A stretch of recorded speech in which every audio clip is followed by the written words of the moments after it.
Hey, good morning, everybody. Welcome to the Real Estate Rundown with Shannon Robnett. I'm here with Leo Kanell. And Leo, I want to thank you for being on the program this morning.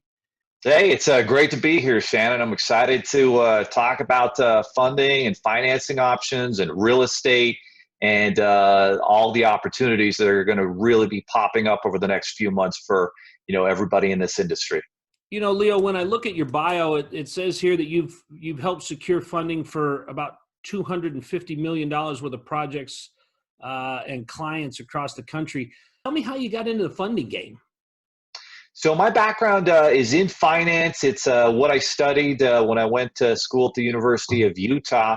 And the first thing actually that I jumped into was I started doing, and if I counted like all the mortgages that I've done, I mean, I'm sure it's probably closer to, 500-600 million, but just an actual business financing, just working capital loans and lines of credit for businesses and real estate investors, that's just 250. But I started out doing residential mortgages. I actually started out doing VA streamlined refinances back in the day. I would drive to people's houses, veterans, and do a VA refinance streamlined for them, and then started doing various types of residential mortgages. And then as I saw things change in the market, then I started to do more commercial real estate financing for hotels, apartment buildings, and gas stations, and that type of thing.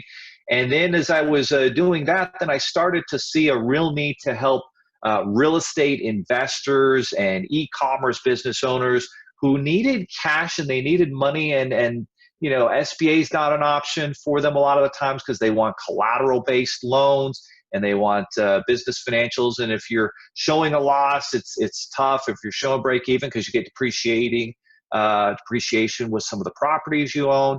And so I started to see, well, if you can get no collateral loans, like collateral not required, and even revolving credit lines, just based on having good credit, then you could get some of that money that you need to do that first fix and flip project or to do some of those rehabs opportunities that you're looking at.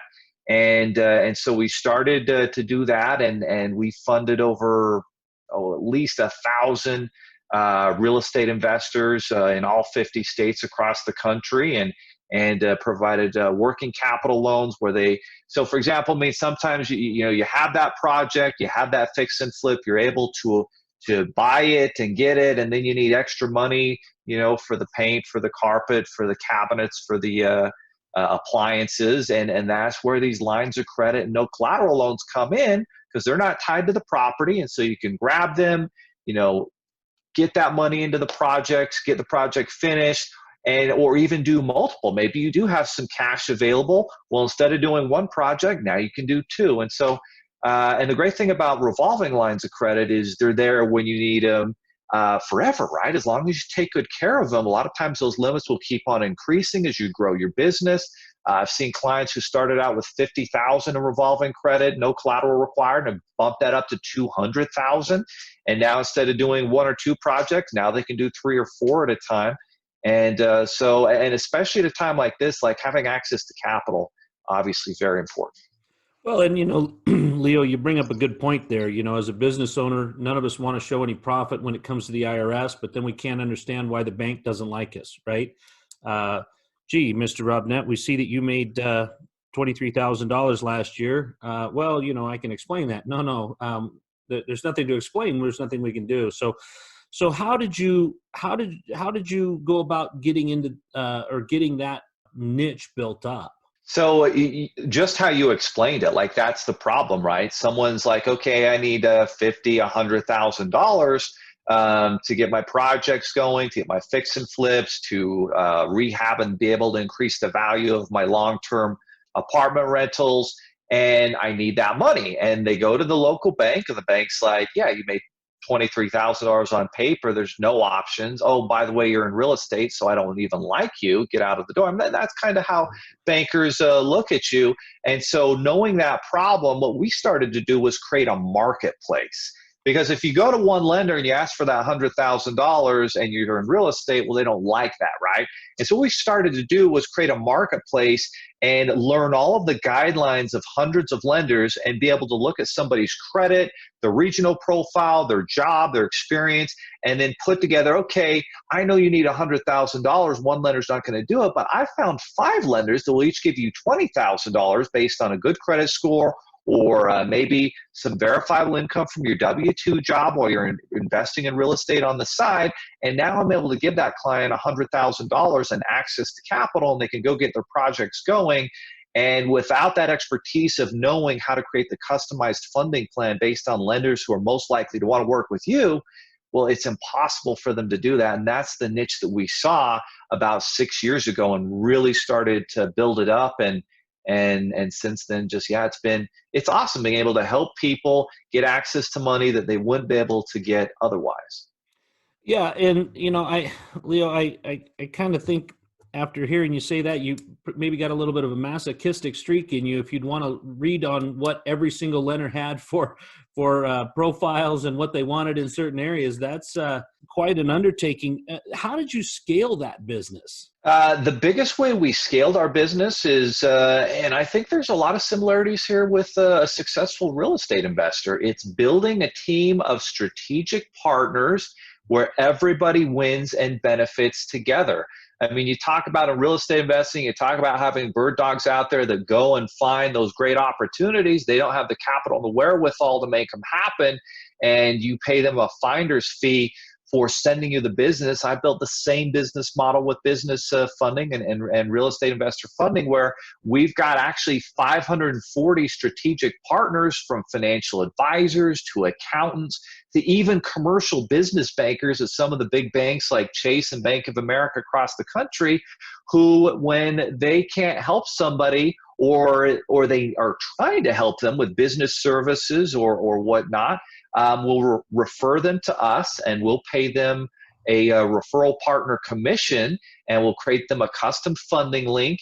And that's been how we've scaled it. Obviously, we have to have great people on our team, and I have guys and gals here in my office that I've worked with for years that are very good at processing the applications right and underwriting it, and transparently explaining the process, and then giving the client all of their options so that they can make good decisions. The client's always in the driver's seat.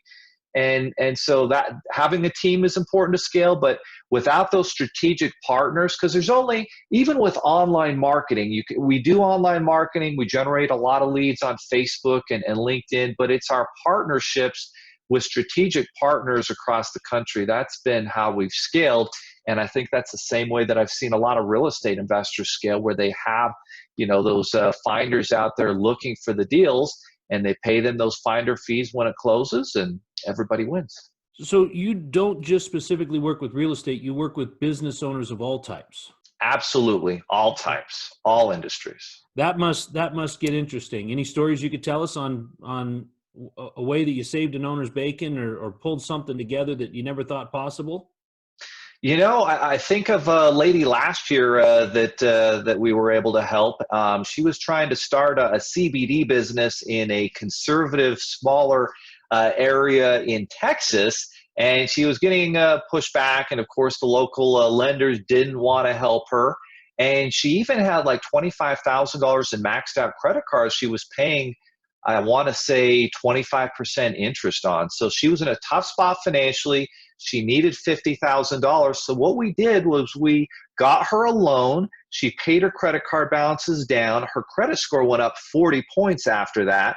And then she was able to qualify for that $50,000 in revolving credit with a 0% rate for the first 12 to 15 months. She was able to pay all of her $25,000 in high interest debt off with these new 0% accounts, and save herself about $4,000 in interest annually, and get the money she needed to start her business, and not have to, depend on the local banks that were never going to help a CBD business. That's amazing. When you see that, what do you see as the common thread with people coming to you that you're seeing you're able to help them? I mean, where's the commonality there? The commonality is usually they've tried some stuff on their own. They've used some personal credit cards with high interest rates and cash advance fees to try to get some stuff going. And now they found themselves in a tough spot. They need additional capital to work. And so a lot of the times we are not only getting them the financing for the projects that they're working on, but trying to improve their personal finances and move expensive debt to lower interest or 0% accounts, save money, and then learn how to use business credit. That's a super important thing too, because a lot of time as real estate investors, we're really using personal stuff to finance everything. And the sooner we can have an LLC, an entity, start building that business credit and get business credit in the name of the business that does not report to personal credit, that doesn't affect our personal debt to income ratio and our personal utilization rates on revolving credit, that has a big effect on our score. The sooner we can do that, the sooner we're going to see a big difference in how we can manage our business and treat it more like a business instead of going so much through personal. So let's bring this back because, we try to deal with real estate here, and I know that you deal with real estate also. What are some of the things that you've seen people be able to do with utilizing your services as far as on the real estate front? Great question. Let me share a personal story. A few years ago, my wife was driving through a pretty nice neighborhood. It's a city called Draper, just south of Salt Lake City in Utah, where I live. And she found this incredible property. It was about 8,500 square feet on 2 acres, right sitting next to a golf course. And it was going for, I want to say, 1.2 million. And if that property's in good shape, it should be selling for $2 million. And so she was kind of fascinated by it, and she told me about it. And so I talked to my partner, and we had just enough where we were able to put together an offer and qualify to buy the property. So we were able to buy the property for about 1.2, but then we needed $300,000 to fix it up. And so as we were trying to figure out where we were going to come up with this money, we knew we built this marketplace up. And so we went to about 5 different lenders, both my wife and I did. And we were actually able to, through these revolving credit accounts and unsecured loans, get just enough to get that property fixed up. And boy, it took way longer than we expected. But we got it fixed up initially. We found a good real estate agent, and we were able to sell that property for $2 million. And so that's just kind of that example where, and obviously that's an extreme example. Of course, I've learned through experience it's better off as much as possible to be dealing with properties in between that, $150,000 to $300,000 range. There's a lot less risk than taking on a large project like that. But whether it's small projects, multiple, or a big one like that, if you have access to the unsecured money that's not tied to the property that you can use for any reason that you want for your business, that's the difference between a project being profitable and not. Yesterday, I just spoke with a gentleman who is in San Francisco area, Bay Area, and he's got a project. He's 95% of the way there, he says, but he needs another $200,000 to make that project work and get it sellable. And so we're putting together about 4 different loan options where he should be able to get the $200,000, 5-year terms. And of course, he doesn't care because he's going to have it paid off within 6 months when he sells the property. And so it's that gap. It's almost that gap funding that you need to make that project work. And if you don't have access or know how to get that gap funding, then you can be in a lot of trouble. And so that's why it's super important to have that access to the money, to start building up the business credit and getting funding in the name of the business. And then understanding the credit game, that's a big part of it too. We're very good at manipulating credit to where you can get that score higher so that you can qualify. And then not only cover the project, but let's improve your personal finances too. Let's get rid of these high interest cards and stuff that you're paying on and move those over to 0% accounts and save yourself some money. That's such a true statement about real estate. It's always just a little bit more than you thought, and it definitely takes longer. having access to the funds is part of the battle, but making that a seamless thing where people, I can't imagine how much time it would take to go out and try and achieve or try and find 4 or 5 different sources. I'm sure you probably vetted a dozen at least to come up with the 4 or 5 that would work in these situations.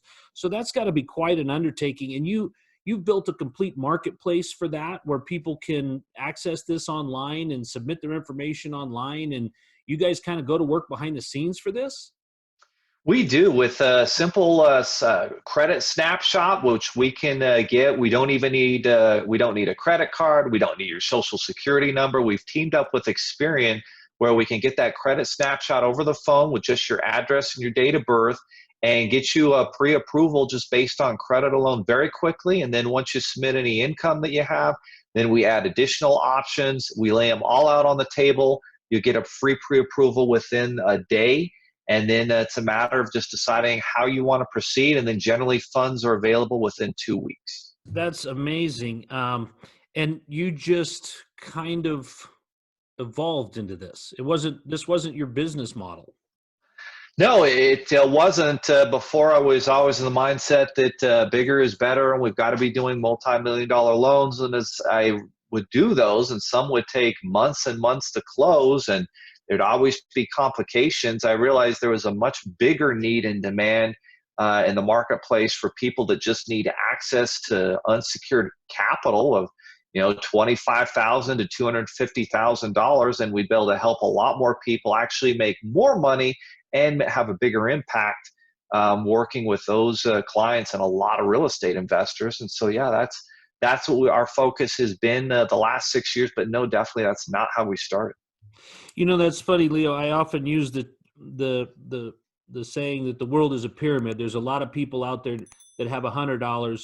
There's a few less people that have $1,000, and a few less that have $1 million. And I think if you turn that around, it applies to your business. There's a few people that need $1 million. There's a lot more people that need $100,000, but there's an enormous amount of people that you can help if you can get them $10,000. And that seems to be a very successful business model for you. What is it that what's the satisfaction that you get out of this job? I mean, everybody does a job, but this really seems like something that you enjoy and that you're passionate about. Where does your passion in this work come from? It comes from giving people the opportunity to live their dreams and fulfill their dreams. If you've ever gone through an old folks home and talk to people there, the number one thing you'll hear is, and you don't want it, but you hear it, is regret. It's not the things they did, it's the things they didn't do that they talk about. And so I love being able to give people a chance, an opportunity to go for their dreams, investing in property, starting a business, not just hoping that their social security or a retirement or a pension that might never exist with their job. And so that's what's satisfying, to be able to give people that opportunity by providing them the money that's the bridge to give them that opportunity, and then hearing from them a year or 2 years later. I remember a lady that I helped out with her business. It was just her when she started it. We got her $70,000 in revolving credit. She was able to pay it off in a year. She went from no employees to 7 employees, no business to a business generating hundreds of thousands of dollars. And I remember just bumping into her at an event, and she was just so grateful. And you don't realize the impact that you can have, but giving people a chance to go after their dreams, create jobs and economies, it is a satisfying thing. It's not always perfect. There's always issues that come up. There's always complications from lenders. But I really believe if you focus on the solutions throughout the process and are relentless, that you'll find those and succeed. That's a great point. One of the next questions I like to ask, but I don't even know if it applies to you because what is it that makes you stand out from your peers? But do you even have any peers in the marketplace out there? There's some that do similar financing that we do. The biggest things that set us apart is, number one, our team is really good and we really care about our clients. Like, we're only going to put them in the very best situation that we would put ourselves in if we were in their shoes. There's a lot of funding companies and lenders out there that are just going to do the product or the thing that makes them the most amount of money. And obviously, they think that's going to be good for their business, but long term, it's not. So guaranteeing the client that they're going to get the best funding they qualify for and that exists on the marketplace, that alone sets us apart because nobody else seems to do that. And the other thing that really sets us apart is improving clients' personal financial situation and educating them on credit and best uses so that they can save thousands of dollars and use debt the right way. Nobody seems to do that either in our business. And the other thing that we did was we created an education portal for our clients that teaches them how to build their corporate credit, the right vendors to go to have a Dun & Bradstreet score and a business experience score, so that when you do ask a lender for that big loan and they check your business credit score, which all SBA loans do now, you actually can qualify because you built that, or you know the right way to save money on your taxes. So we put this all in this education portal we call the Business Accelerator, and nobody in our industry has done anything like that. They're just kind of get you the money and on your way. And so that's the other thing that we wanted to do, not only get clients money, but then educate them on how best practices so that they have a good chance, a better opportunity to succeed in their business venture. You're eating through my questions. My next one was, what was your advice for real estate people based on your experience? But hearing you say how you're educating people to grow a business is exactly what it sounds like. I mean, the advice that I always give people is to continue to educate yourself, continue to grow your knowledge so that you can be a better business person and take advantage of more opportunities rather than less. And by being educated, you're definitely able to look at things from a different angle. You're able to see more opportunity than you could have in the past. And you're also able to see those deals that wouldn't necessarily go so well, that when we were younger and maybe just more energetic and less knowledgeable, we would have chased for hours, days, and weeks and wasted a ton of time on an opportunity that wasn't really going to get us there. We'll just skip that question. What is it that you do in addition to the education that allows you to give back to your industry and to your community? So the industry and community is important. And so one of the things that we like to do is my team and I all have different charities that we donate to and give back to. Not the least of which is a lot of humanitarian charities that help people through different disasters, like when hurricanes and tornadoes and those types of things hit. And the other thing that we're passionate about is our local food bank.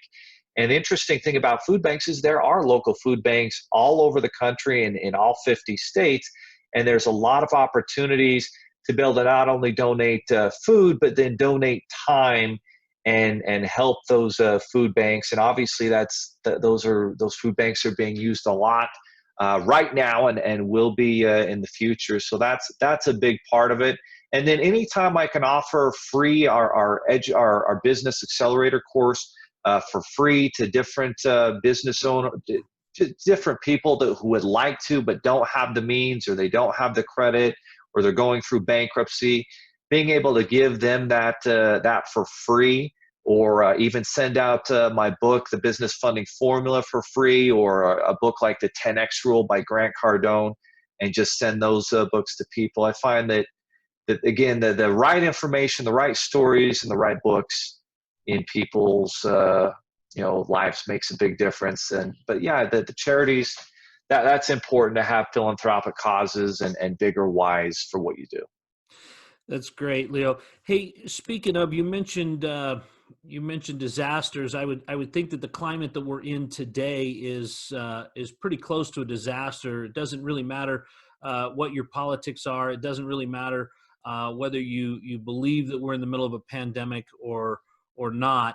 This is this is the brewings of a financial disaster, and I would think that in the opening weeks of what we're going to see unfold over the next months, I would think that the sooner rather than later thought process would work best for getting in to see you getting those lines of credit so that as the opportunities come and or the wolf is at the door next month, we've already taken care of getting those lines of credit. So we have those going into this bad time. But what is your overall feeling as far as what is your overall thought process as far as what people can do to prepare for the coming months based on what we've already seen unroll in the first quarter of 2020? Great question. So there's two things that come to mind. The first is now is the time to get access to as much revolving credit and money as possible, right?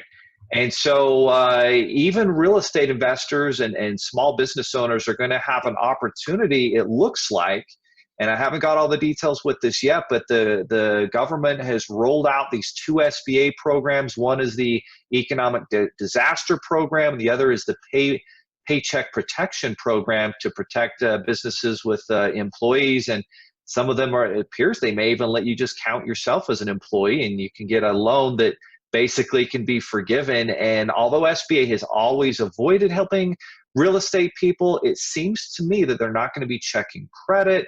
They're not going to be scrutinizing your business, industry, and type. So there may be an opportunity with some of those loans. But worst case scenario, I mean, those are loans that you may or may not have to pay back. But if you have access to revolving credit that you can tap into, both as a business owner, a real estate investor, or even just personally, and a lot of the times we can get these at 0% interest for the next year, well, that gives you a long runway to make sure that you cover things financially. So that's the first step. You've got to have access to money. It's out there. It's available. The government dropped the Fed rate down to 0%.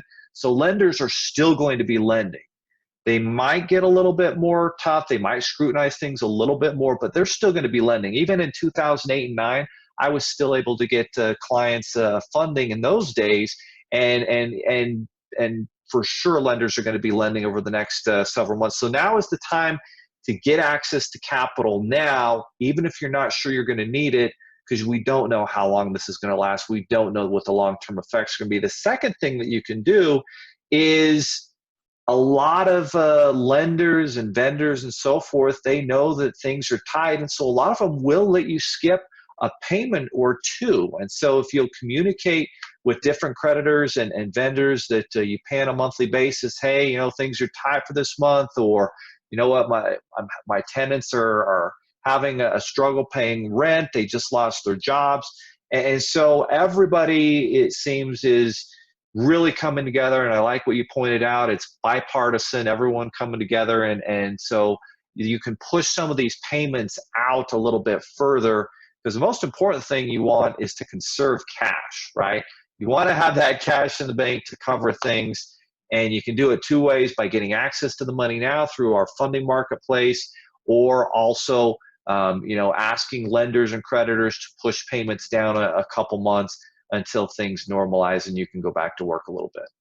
You know, Leo, I like a couple of things that you said there. First of all, as a pilot, I like your analogy of having enough runway, because that's always what you want to do. And you know, the other thing I think has been a misconception that's in the market is that, you know, we don't have to pay. And I liked how you put it that, you know, skip, maybe prolong, but nobody's getting out of paying something that we made the obligation to do. But the reality that, you know, that everybody is really trying to help each other. We've reached out to some of our tenants, all of our tenants actually. Only a few have reached out to us, but this isn't the month that we're going to see the problem. Like you said, this problem is going to continue to grow over the next couple of months till we fully see it develop. Probably mid to end June, we would probably have a really clear picture of what it looks like. And if we look at what happened, you know, what started happening in 07 and 08, I don't think we really had a clear picture of the breadth of that recession until what, end of 09? So, I mean, maybe 10, yeah. yeah, you know, so the reality is, you know, like you said, having the runway, having the line of credit, even if you're not, you know, using that to the full extent, exercising that and getting that credit to grow so that come the end of this year, you're in a stronger credit position, maybe with a larger line to do some more things when you really truly come to need it. So Leo, we've talked all about what you do, but let's talk about where you do it. How can people find you? So actually, Shannon, I'll provide a custom link just for your podcast listeners and community where they can get a special deal and waive. We basically waive all. There's no upfront fees. It's only a success based funding where we only get paid if we actually succeed in getting you the money that you need. So that'll be the first thing. We'll get you one of those links. But our website is just sevenfigures.com. The digit 7 and then figures.com, figures.com. And with the link I provide you, people will be able to go there and apply and get that free pre-approval the same day. All of their funding options. We're not going to leave any stone unturned. We're going to look at every option and then present those options to you. And then you can decide how you want to move forward. And we're certainly going to, like I said, make that effort to not only give you the funding options you need for your projects and to have capital available when you need it, but to also improve your personal finances and save you as much money as possible by getting you lower interest rates on any of your current debts that you have. So, yep, sevenfigures.com.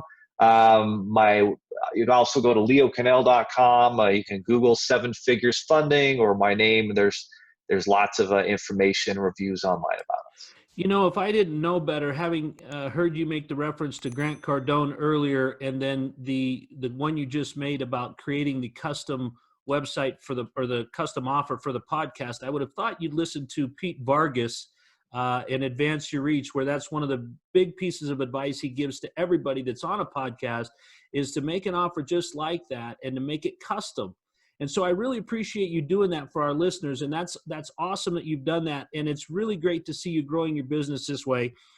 And I got one last question for you, Leo, and I really, really appreciate you taking the time to help educate us. And I will be getting on your 7 Figures website, and I will be applying today for what I'm going to need in the future that I don't know about, but I'm going to definitely appreciate your help for that.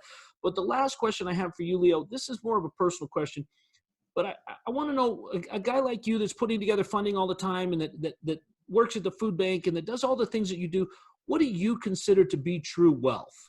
It's a great question. For me, what I consider to be true wealth is creating business models and opportunities that can generate you income each month, even if you decide not to work or do anything that month. And so I think about long-term rentals where you've got cash flow properties. I think about businesses where you have recurring revenue and residual income.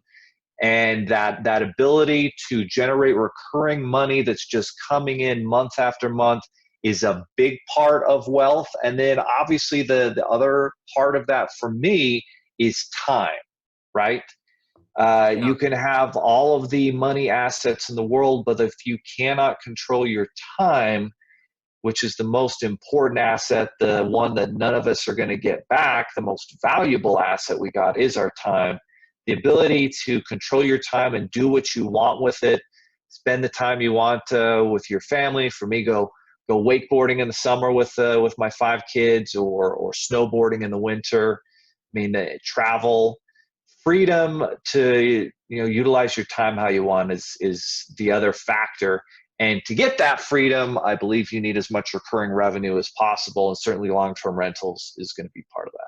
Wow, Leo, that was great. Hey, I really want to thank you again for your time on our podcast. This is Shannon Robnett with the Real Estate Rundown and my guest, Leo Kanell. Thanks again, Leo. My pleasure, Shannon.